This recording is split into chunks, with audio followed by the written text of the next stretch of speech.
या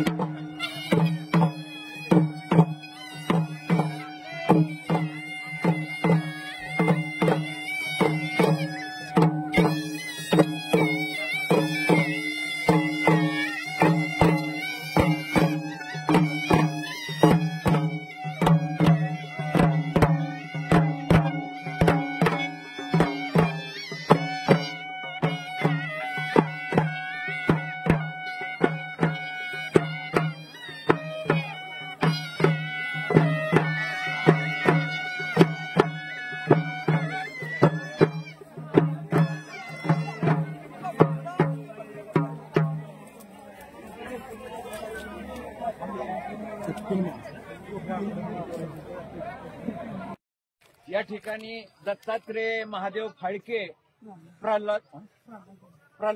प्रल्हाद महादेव फाळके आणि दत्तात्रेय महादेव फाळके, त्याचबरोबर आमचे दुसरे 2-3 माणसांच्या मधला हा काही असणाऱ्या बाबळीचा मालकीचा संदर्भ होता।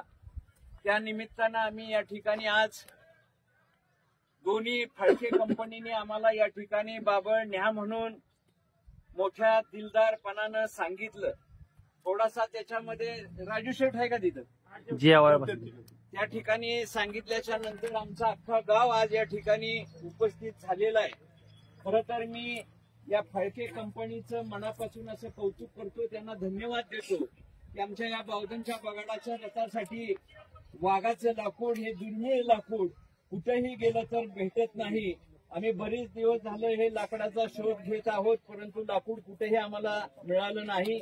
परंतु या दोन्ही भाऊभावांनी आम्हाला या ठिकाणी लाकूड न्या म्हणून सांगितलं आणि आज आम्ही हे लाकूड इथं पाडलेलं आहे, बघितलंय तुम्ही सर्व मंडळी बघता आहात। एवढं मोठं लाकूड, या लाकडाची गहिरी माझ्या माहितीप्रमाणे 10.5 फूट असावं लागतं, 10.5 फूट उंची असावी लागती। अशा पद्धतीचं लाकूड कुठेही मिळत नाही आणि आज या ठिकाणी पाडळी या गावामध्ये आम्हाला हे लाकूड मिळालेलं आहे, म्हणून आम्ही सर्व मंडळी या ठिकाणी हे लाकूड घेण्यासाठी आलेलो आहोत।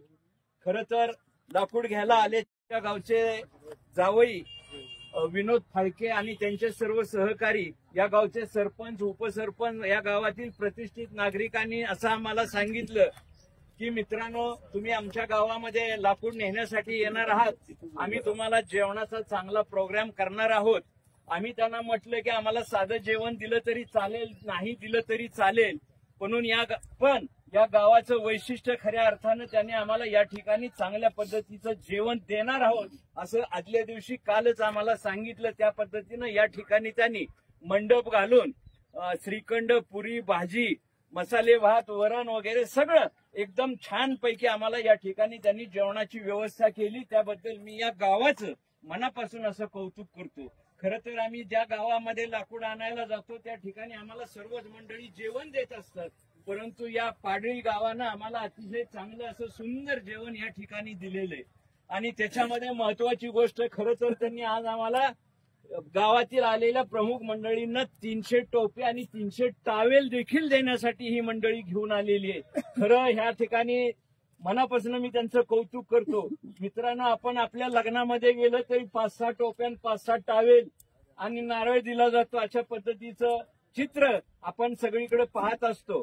परंतु आज त्यांना एवढा मोठा या गावाला आनंद झालेला आहे की हे आनंद त्यांचा गगनामध्ये मावत नाही, म्हणून त्यांनी चांगलं सुंदर जेवण आणि त्याचबरोबर टावेल, टोपी अशा पद्धतीचा पाहुणचार त्यांनी आपल्या बौद्धन गावाचा केलेला आहे। बौद्धन गाव हे पाडळीचं कधीही केलेलं उपकार विसरणार नाही, अशा पद्धतीची मी या ठिकाणी ग्वाही देतो। आणि मी तुम्हाला फाळके साहेब अशी विनंती करतोय की आमचं बगाड, बौद्धनगावचं बगाड हे येत्या 19 तारखेला होणार आहे, त्या 19 तारखेला बगाड बघण्यासाठी यावं आणि 20 तारखेला बौद्धनगावच्या कुस्त्या तमाशा फड हा होणार आहे। तर त्या फडामध्ये आम्ही गावाच्या वतीनं नेहमीच आम्हाला जे लोक लाकूड दान करत असतात त्यांचा आम्ही त्या फडामध्ये यथोचित सत्कार करत असतो। तुम्ही त्या सत्काराला सर्वांनी त्या ठिकाणी यावं अशी मी आजच तुम्हाला या ठिकाणी विनंती करतो आणि येण्याचं निमंत्रण देतो। गावाच्या वतीनं मी हे निमंत्रण देतोय, वैयक्तिक नव्हे। गावाचं निमंत्रण म्हटलं तर खूप मोठं निमंत्रण असं समजायला काय हरकत नाही. आणि गावानं हा जो आमचा यथोच्च सत्कार या ठिकाणी आमच्या सगळ्या सेवा केलेल्या आहेत, त्यांनी आम्हाला सांगितलं जेसीबी सुद्धा घेऊन येऊ नका, तुम्हाला या ठिकाणी आम्ही जेसीबीची व्यवस्था करतो, ट्रॅक्टरची व्यवस्था करतो, टिकाव देतो, खोरे देतो, कुऱ्हाडी देतो, सगळ्या गोष्टी मी तुम्हाला या ठिकाणी गाव म्हणून आम्ही देणार आहोत. अशा पद्धतीची त्यांनी आम्हाला त्या ठिकाणी सांगावा पाठवला होता. आणि रात्री मित्रांनो, तुमच्या माहितीसाठी, बावधनकरांच्या माहितीसाठी मी सांगू इच्छितोय की त्यांनी रात्री या ठिकाणी 11, 11:30च्या दरम्यान मला फोन केला. 11:30च्या दरम्यान त्यांचं गाव एकत्र बसलं होतं आणि एकत्र बसून त्यांनी ठरवलं की बावधनवाली आपल्याकडे येत आहेत, त्यांचं चांगलं आपण जेवण वगैरे करणार आहोत. त्याचा व्हिडिओ सुद्धा त्यांनी माझ्याकडे पाठवलेला आहे. मित्रांनो, सांगण्याचा उद्देश हेतू हा की बावधनवरती आणि बावधन बगाडाच्या वरती, नाथांच्या वरती, भैरवनाथावरती ते किती मोठं प्रेम करतात हे एक खऱ्या अर्थाने जिवंत उदाहरण आहे. मी राजूगिरी गोसावींचं या ठिकाणी मनापासून असं कौतुक करतो की त्यांनी या ठिकाणी येऊन दोघांच्या तिघांच्या मध्ये मेळ घालून आम्हाला हे बावधनला लागणाऱ्या बगाडासाठी वाघाचं लाकूड देण्याचा त्यांनी देखील चांगली मध्यस्थी केल्याबद्दल राजूगिरी शेठ यांचंही मनापासून खरं कौतुक करतो. खरं तर मी या ठिकाणी पुन्हा एकदा या ऐकणाऱ्या सर्व मंडळींना सांगू इच्छितोय की बावधन गावचं जे भैरवनाथाचं जे महात्म्य, ते महात्म्य एवढं मोठं आहे की ज्या वेळेला इंग्रजांच्या काळामध्ये हे बगाड बंद केलं होतं, त्या वेळेला सुद्धा मनानं गाडा चालत हा सोनेश्वरावरती गेला होता आणि त्या ठिकाणी बगाड बंद पाडण्यासाठी जी त्यांची फौज होती, त्या फौजेला न जुमानता देखील त्या ठिकाणी बगाडाचा रथ निघाला होता. आणि कोरोना काळामध्ये देखील अख्ख्या भारत देशामध्ये कुठेही यात्रा झाली नाही, परंतु भैरवनाथाची यात्रा झाली. आणि आज देखील ही बाबळ आपल्याला मित्रांनो किशोर मिळत नव्हती, देत नव्हती, परंतु भैरवनाथानं त्यांना बुद्धी दिली की काय नाही असं कधी. मित्रांनो, आज फळके कंपनी या गावातील लोकांना मी सांगू इच्छितो की ज्या ज्या वेळेला मी ज्या ज्या ठिकाणी लाकूड आणायसाठी गेलो तिथल्या लोकांनी कधी आम्हाला विरोध केला नाही, पण या ठिकाणी काय थोडाफार विरोध झाला होता. पण भैरवनाथानं त्यांना चांगली बुद्धी दिली, सुबुद्धी दिली आणि सुबुद्धी देऊन कालच आम्हाला मेसेज आला, निरोप आला की बाबळ घेऊन जा. ते सांगायचा उद्देश हेतू हा की भैरवनाथाचं जे महात्म्य आहे ते खूप महात्म्य आहे. भैरवनाथ हा बुद्धी हा सर्वांना चांगली देत असतो आणि ती चांगली बुद्धी या फळके कंपनीनं दिली, त्याबद्दल मी सर्व त्यांचं मनापासून असं कौतुक करतो, धन्यवाद देतो. हे बगाड तुम्हाला असं कुठेही बघायला मिळणार नाही. भारत देशामध्ये प्रसिद्ध झालंय, परदेशामध्ये देखील याची ख्याती झालेली आहे. अशा या ख्यातीचं बगाड आपल्याला 19 तारखेला बघायला यायचंय. मी सर्वांना हात जोडून विनंती करतो की सर्वांनी हे बगाड बघण्यासाठी 19 तारखेला बावधन गावामध्ये सकाळी त्या ठिकाणी यावं. आता मी बोलतोच आहे, तर मित्रांनो मी हे आपल्यासाठी नाही पण जे ऐकतायत त्या लोकांना सांगण्यासाठी की बावधन गावामध्ये जी बगाडाची बैल आहेत, ही बगाडाची बैल तुम्हाला इतर कुठेही एका जागेवरती एवढी मोठी धिप्पाड, चांगली, सुंदर, छान, आखीव रेखीव, जातीवंत बैल कुठेही तुम्हाला बघायला मिळणार नाही. ती बघायला मिळते ते 19 तारखेला सोनेश्वरी या ठिकाणी एकाच जागेवरती. जर तुम्ही फिरला तर 100% चांगली बैल तुम्हाला बघायला मिळतील. बैल प्रेमींनी, कर्नाटक मधली माणसं असू दे, पुण्यातली असू दे, महाराष्ट्रातली असू दे, या सर्व लोकांनी बैल छान सुंदर बघण्यासाठी 19 तारखेला सोनेश्वर येथे यावं अशा पद्धतीची मी विनंती करतो आणि थांबतो. जय हिंद, जय महाराष्ट्र.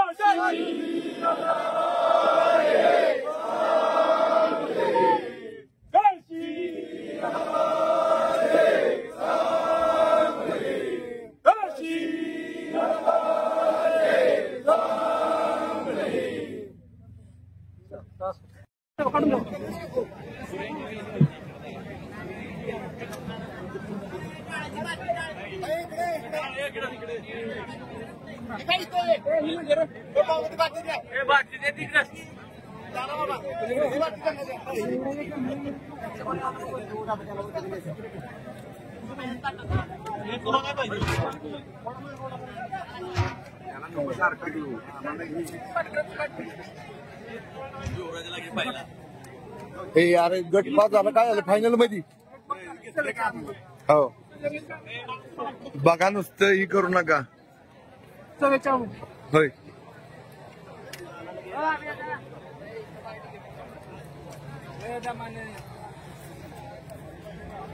आम्हाला जेवण द्यायचं का नाही, काय ठरवलंय का? कंट्रोल काढतो.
उमेश उमेश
वाघाचं लाकूड या पाडळी गावामध्ये नेण्यासाठी सर्वजण गावकरी आपण मंडळी आलेलो आहोत आणि आपला सर्वांचा सत्कार पाडळीवाल्यांनी, खळके आणि इतर सर्व लोकांनी करण्याचं ठरवलेलं आहे. मी त्यांचं मनापासून असं कौतुक करतो, त्यांना धन्यवाद देतो. त्यांनी आपली जेवणाची चांगल्या पद्धतीने व्यवस्था केलेली, हा मंडप जो दिसतोय त्याच्यामध्ये देखील त्यांनी चांगली सोय करून आपल्या सगळ्या लोकांना चांगलं अगदी छान असं सुंदर असं जेवण त्यांनी न सांगता दिलं. त्यांनी अगोदरच आपल्या सगळ्या मंडळींना सांगितलं की आम्ही जेवण वगैरे चांगलं करणार आहोत आणि तुम्ही सर्व मंडळींनी जेवण अतिशय चांगलं केल्याबद्दल मी तुमचं मनापासून असं कौतुक करतो. या मंडळींनी आपल्या गावातील सर्व लोकांचा जवळजवळ 300, आता त्याच्यामध्ये कोण राहील कोण नाही राहिलं तरी सर्वांनी मानून घ्या, पण 300 लोकांचा टावेल सुट्टी देऊन ते सत्कार करणार आहेत. म्हणून मी त्यांचं मनापासून कौतुक करतोय. आपला सत्कार झाल्यानंतर कुणी उठायचं नाही. आपल्या गावाच्या वतीनं त्यांच्या गावातील प्रमुख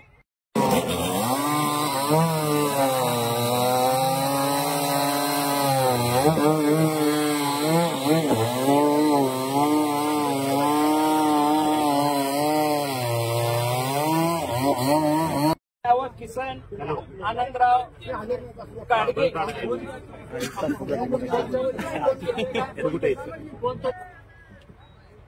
त्याचबरोबर सर्जेराव आनंदराव फाळके ह्या जागा त्यांनी जागा आपल्याला उपलब्ध करून दिली. त्यांचा सत्कार बाळासाहेब कदम यांनी करावा. त्याचबरोबर मयूर रामचंद्र फाळके जेसीबी मालक आहेत. त्यांनी खरं तर आपल्याला जेसीबी विनामूल्य दिलेला असलेले आणि शाहूपुरीचे माजी सरपंच, भावी जिल्हा परिषदेचे सदस्य राजूगिरी शेठ गोसावी यांचा या ठिकाणी सत्कार करण्यात येत आहे. त्याचा त्यांनी स्वीकार करावा. कुठे आहेत राजू शेठ? गेले.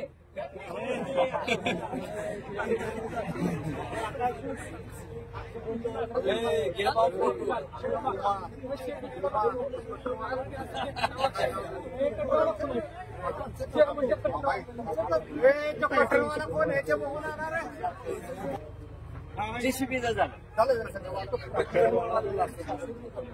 कटरवाले कोण आहेत इथले? कटरवाले लासुरण्याचे आहेत का?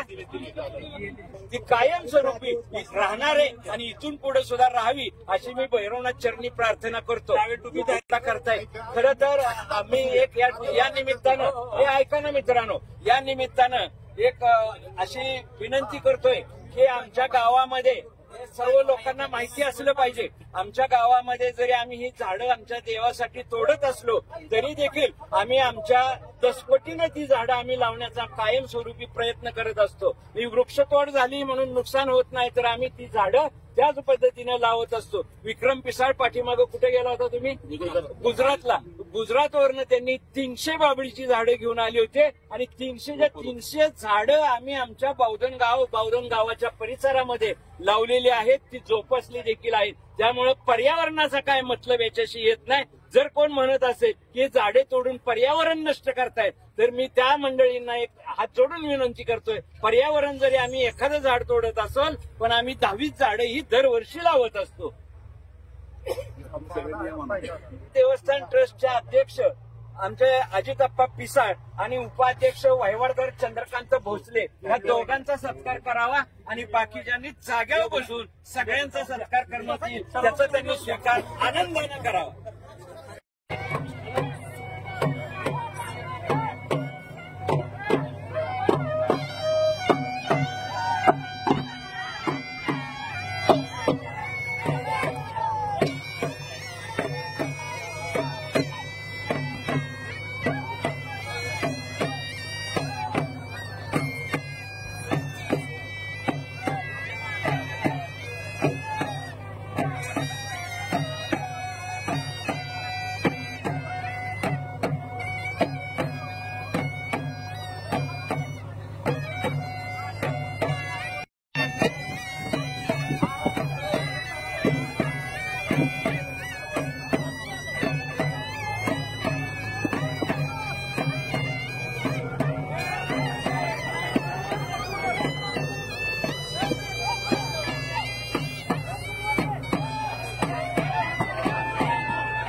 शेवटी अवजार किती निघाली तरी माणसाची शेवटी ताकद लावायची लागते.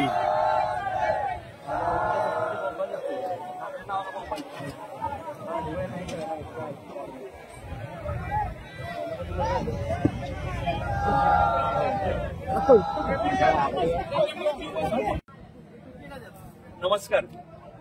आज या ठिकाणी आपण वाघाचं लाकूड बौद्धांच्या पगाडासाठी तोडण्यासाठी आलेलो आहे आणि त्या निमित्तानं नेहमीच हा जो साळुंखे विश्वजित साळुंखे मुक्काम पोस्ट वाई हा नेहमी आपल्याला या बगाडाचं महत्व बाहेर देशामध्ये बाहेर आपल्या महाराष्ट्रामध्ये कानाकोपऱ्यामध्ये पोहोचवण्याचं अत्यंत चांगलं काम करत असतो आणि म्हणून त्यांचा आज या ठिकाणी आपल्या गावचे प्रमुख विक्रम पिसाळ यांच्या हस्ते शाल आणि नारळ देऊन त्यांचा सत्कार करण्यात येत आहे.